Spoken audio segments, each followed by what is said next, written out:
पूरे माहौल में एक पुरस्कार खामोशी छाई थी और घोर तारीकी की वजह से इस पुरस्कारियत में कुछ और इजाफा हो गया था। झाड़ियों और दरख्तों में छुपी हुई वो शिकस्ता सी इमारत तारीकी में एक हयजुला महसूस हो रही थी। इस पुरस्कारियत में उस इमारत की शिकस्तगी भी किरदार अदा कर रही थी। इमरान एक शिकस्ता से खंडर में दुबका हुआ था। उसने चुस्त स्याह लिबादा पहना हुआ था और मुंह पर निकाब पहनी हुई थी। वो स्याह लिबास में तारीकी ही का एक हिस्सा मालूम हो रहा था। अचानक इस तारीकी को एक कार की मध्यम सी रोशनी ने चीर डाला। ये रोशनी सिर्फ चंद सेकंड के लिए चमकी थी और फिर तारीकी में मदगम हो गई। वो कार एक स्याह कश्ती की तरह आहिस्ता आहिस्ता उस इमारत की तरफ बढ़ रही थी। उसकी तमाम लाइटें बंद थीं, अंदर की लाइटें भी बंद थीं, इसलिए महसूस तक नहीं होता था कि कार में कितने आदमी हैं और कौन कौन है। कार आहिस्ता आहिस्ता इमारत के बिल्कुल करीब पहुंच गई। अचानक इमारत में से एक रोशनी का सिग्नल हुआ। दूर से बिल्कुल ऐसा महसूस हुआ जैसे कोई जुगनू चमका हो। उस रोशनी के होते ही कार का दरवाजा आहिस्ता से खुला और फिर उसमें से दो आदमी निकले और इमारत की तरफ बढ़े और फिर वो तारीकी में जज्ब हो गए। एक बार फिर उस पुरस्कार तारीकी ने माहौल को अपनी लपेट में ले लिया। थोड़ी देर बाद उसी तरह एक कार और आई और उसमें से 3 आदमी निकल कर अंदर चले गए। आहिस्ता आहिस्ता वक्त गुजरता गया और कारों की तादाद में इजाफा होता चला गया। अब इमरान बेचैनी से पहलू बदल रहा था। अचानक फजा में उल्लू की करख्त आवाज गूंजी। ये कैप्टन शकील का सिग्नल था कि मैदान साफ है। चुनाचे उधर से इमरान ने भी उसी आवाज में सिग्नल दिया और फिर वो आहिस्ता आहिस्ता उस खंडर से निकलकर इमारत की तरफ बढ़ने लगा। ये कैप्टन शकील था। इमारत के नजदीक आकर वो दोनों मिल गए और फिर रेंगते रेंगते उस इमारत की तरफ बढ़ने लगे। अब वो एक शिकस्ता कमरे में मौजूद थे। वो वहां दम साधे पड़े थे कि अचानक उस कमरे की दीवार एक तरफ सरकती चली गई और एक शख्स उसमें से बाहर निकला और फिर वो कमरे में से होता हुआ बाहर चला गया। दीवार फिर से मिल रही थी। अचानक इमरान ने छलांग लगाई और उस मिलती हुई दीवार से अंदर चला गया। बस चंद सेकंड का फर्क था। अगर 1 सेकंड वो देर से छलांग लगाता तो आज उसकी हड्डियां दीवारों के दरमियान फंसी हुई होती। कैप्टन शकील अभी तक बाहर पड़ा था। इमरान की यह छलांग इतनी खतरनाक थी कि कैप्टन शकील जैसे आदमी के आसाब झुंझला उठे और वो इमरान की बेजिगरी का दिल से कायल हो गया। अब मसला था कि वो अंदर कैसे दाखिल हो। इसके लिए इंतजार करना पड़ा कि वो शख्स जो अभी अंदर से बाहर आया है, जब वो दोबारा अंदर जाएगा तो उस वक्त कोशिश की जाएगी। चुनाचे दम साधे एक कोने में खड़ा रहा। अब वो तारीकी में आसानी से देख सकता था। वो सोच रहा था कि इमरान ने अंदर जाकर क्या किया होगा। कदमों की मध्यम चाप दूर से उभरी और कैप्टन शकील मुस्तैद हो गया। वही शख्स अंदर आ रहा था। वो तेजी से कमरे में आया। उसने शिकस्ता दीवार में एक सुराख में उंगली घुमाई और दीवार एक बार फिर से सरकने लगी। वो अंदर दाखिल हो गया। दीवार एक बार फिर तेजी से मिल गई। चंद लम्हे ठहर कर कैप्टन शकील उस सुराख की तरफ बढ़ा। उसने उस सुराख में उंगली डाली तो उसे एक जगह उभरी हुई महसूस हुई। उसने उसे दबाया और दीवार एक बार फिर खुल गई और वो तेजी से अंदर दाखिल हो गया। अंदर भी एक कमरा सा था। जैसे ही उसने कदम अंदर रखा, दीवार एक बार फिर तेजी से मिल गई। वो चंद लम्हे कमरे के एक कोने में खड़ा रहा। फिर वो कोने में बने हुए दरवाजे की तरफ बढ़ा। उसने दरवाजे से सर बाहर निकाल कर देखा। उसे लंबी सी एक गैलरी नजर आई जिसके दोनों तरफ कमरे बने हुए थे और गैलरी में एक ताकतवर बल्ब लगा हुआ था। जैसे गैलरी रोजे रोशन की तरह चमक रही थी। कैप्टन शकील उस गैलरी में दाखिल हुआ और दीवार के साथ चिपक कर आगे बढ़ने लगा। जब पहले कमरे का दरवाजा आया तो उसने अपने कान दरवाजे के साथ लगा दी, लेकिन कोई आवाज ना आई। शुक्र यह कि गैलरी बिल्कुल सुनसान थी। वो आहिस्ता आहिस्ता आगे बढ़ता गया। एक दरवाजे में उसे कुछ रोशनी नजर आई। उसने की होल में से नजर अंदर डाल ली। उसे एक शख्स अजीब सी मशीन के सामने बैठा नजर आया। अभी वो उसे अच्छी तरह देख भी न सका था कि गैलरी में भारी कदमों की आवाज उभरी। वो फौरन एक तरफ झुका, मगर वहां छुपने की कोई जगह नहीं थी। उसने दीवार के साथ चिपकने की कोशिश की, लेकिन ये कोशिश बेसुध थी। सामने से आने वाले 2 अशखास थे जिनके हाथों में टॉमी गन्ने थी। जैसे ही उन्होंने कैप्टन शकील को देखा, वो एक लम्हे को चिटके, मगर दूसरे लम्हे उनकी टॉमी गन्ने उसकी तरफ तन गई। कैप्टन शकील के हाथों को जुम्बिश हुई और गैलरी में जलने वाला बल्ब एक धमाके से बुझ गया। कैप्टन शकील ने इंतहाई फुर्ती से छलांग लगाई और दूसरी तरफ जमीन पर लेट गया। दोनों टॉमी गन्नों से गोलियों की बौछार हुई और अब वो अंधाधुंध गोलियां चला रहे थे। कैप्टन शकील इंतहाई तेज रफ्तारी से जमीन पर रेंग रहा था। उसकी जान सख्त खतरे में थी। गोलियां उसके इर्द गिर्द पड़ रही थी। अचानक उसने हाथों को जुम्बिश दी और एक भयानक चीख उभरी और एक टॉमी गन खामोश हो गई। फिर दूसरी चीख उभरी और दूसरी टॉमी गन भी खामोश हो गई। अचानक कमरों के दरवाजे धड़ाधड़ खुलने लगे। फिर पूरी गैलरी फ्लैश लाइट से चमक उठी। अब कैप्टन शकील को सिवाय हाथ उठाने के और कोई चारा न था। उसके इर्द गिर्द टॉमी गन्नों से लैस निकाबपोश खड़े थे। उन्होंने कैप्टन शकील को एक तरफ चलने का इशारा किया और कैप्टन शकील हाथ उठाए हुए उन निकाबपोशों की रहनुमाई में चलने लगा। वो गैलरी की सीधी समत जा रहे थे, लेकिन कैप्टन शकील सोच रहा था कि इमरान कहाँ गया होगा।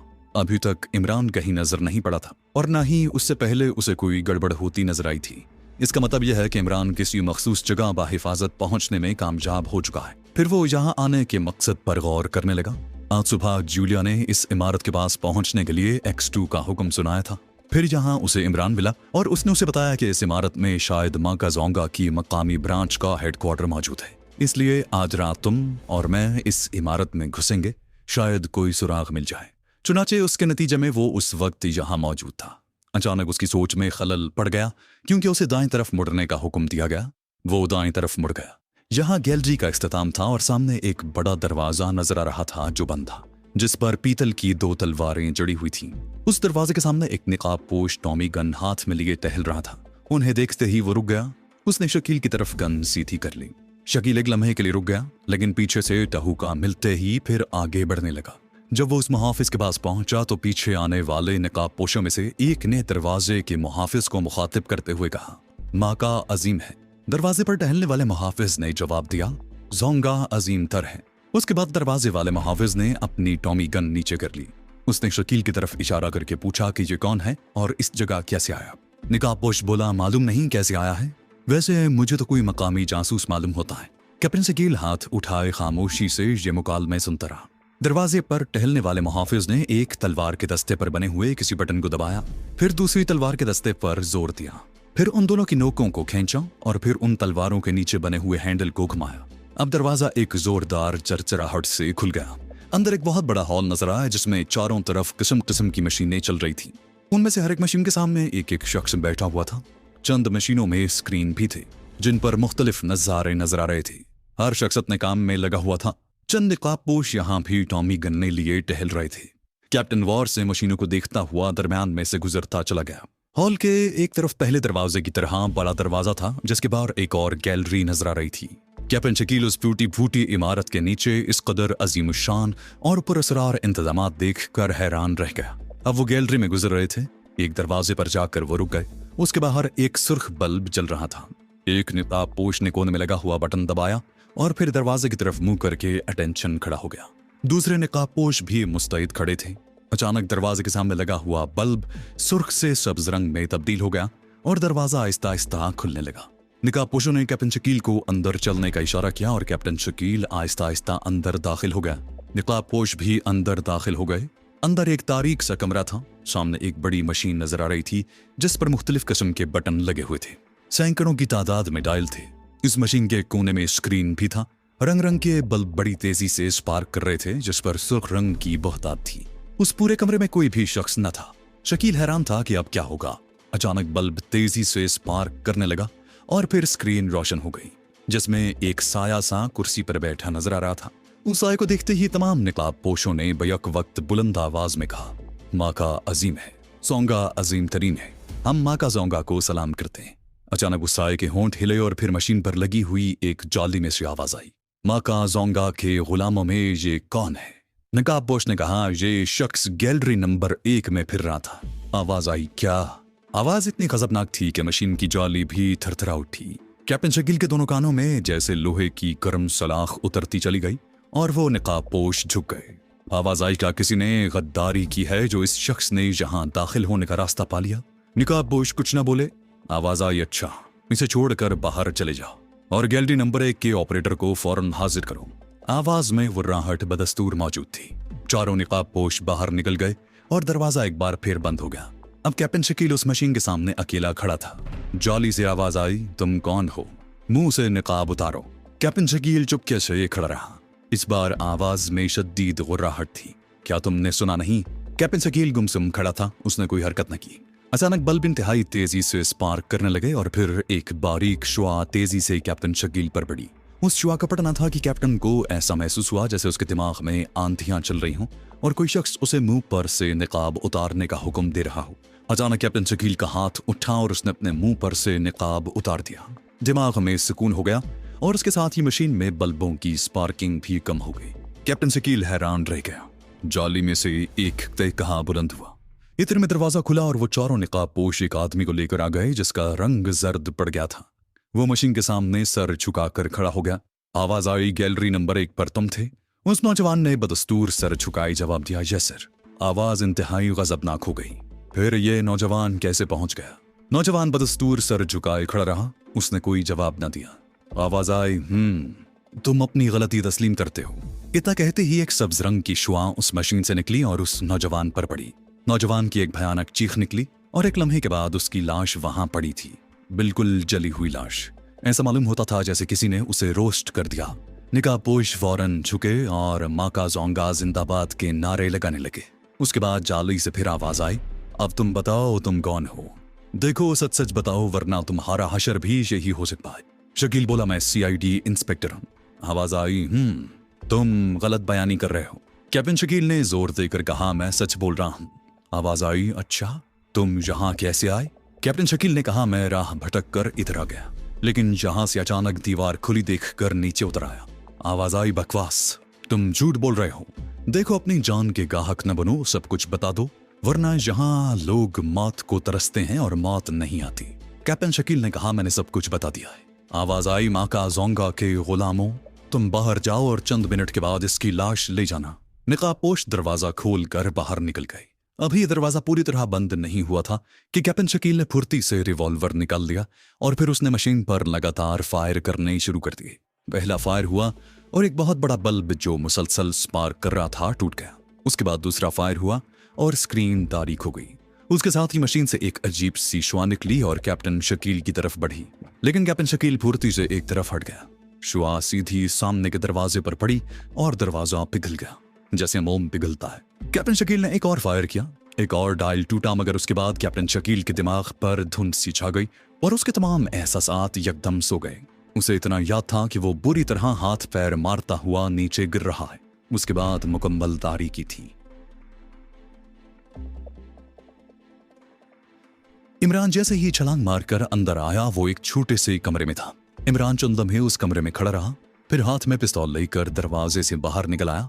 सामने एक लंबी सी गैलरी थी जिसमें एक बहुत बड़ा तेज बल्ब जल रहा था और गैलरी के दोनों तरफ कमरों के दरवाजे थे और सामने से 2 टॉमी गन्नों वाले राउंड लगाकर वापस जा रहे थे। इमरान आहिस्ता आहिस्ता उनके पीछे चल दिया। अचानक वो आखिरी सिरे पर जाकर मुड़ने लगे। अब इमरान के पास छुपने की कोई जगह न थी। इमरान एक लम्हे के लिए ठिठका, लेकिन फिर बिजली की तेजी से साथ वाले दरवाजे की तरफ बढ़ा। उसने दरवाजे पर जोर दिया और इत्तेफाक से वो दरवाजा खुला था। इमरान पलक झपकते ही अंदर दाखिल हो गया और आहिस्ता से दरवाजा बंद कर दिया। राउंड लगाने वालों के कदमों की आवाज वैसे ही नपी-तुली और पुरसुकून थी, इसलिए इमरान को इत्मीनान हो गया कि उन्होंने उसे नहीं देखा। अब इमरान कमरे के अंदर की तरफ मुतवज्जे हुआ। कमरा खाली था, लेकिन उसमें एक मेज और कुर्सी रखी हुई थी। एक तरफ एक बहुत बड़ी अलमारी रखी हुई थी, उसका एक पट खुला हुआ था। उसमें किस्म किस्म के कपड़े दिखाई दे रहे थे। मेज पर एक गिलास रखा जिसमें अभी तक शराब थी। इमरान गिलास के पास आया और उसे गौर से देखने लगा। उसे महसूस हुआ जैसे गिलास में शराब की सतह थरथरा रही थी। वो फौरन वार्डरोब के पीछे छुप गया। एक लम्हे के बाद सामने की दीवार में एक शिगाफ हुआ और एक लंबा तिरंगा शख्स नमूदार हुआ। उसके हाथ में एक फाइल थी और वो जैसे ही उस शिगाफ से बाहर आया, शिगाफ दोबारा बंद हो गया। वो आहिस्ता आहिस्ता चलता हुआ कुर्सी पर आ बैठा और गिलास में रखी हुई बाकी मांदा शराब उठाकर हलक में उंडेल ली। फाइल खोलकर उसे पढ़ने लगा। इमरान की तरफ उसकी पुश्त थी।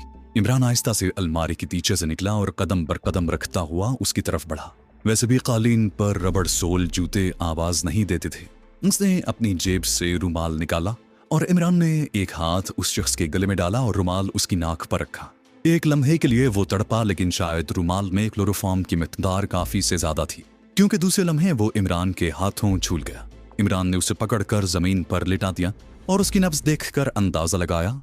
फिर मुतमईन होकर फाइल की तरफ मुतवज्जे हो गया। फाइल पर नजर डालते ही वो बुरी तरह चौंका।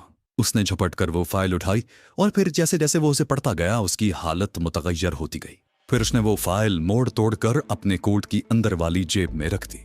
अब वो अलमारी देख रहा था जिसमें कपड़े टंगे हुए थे।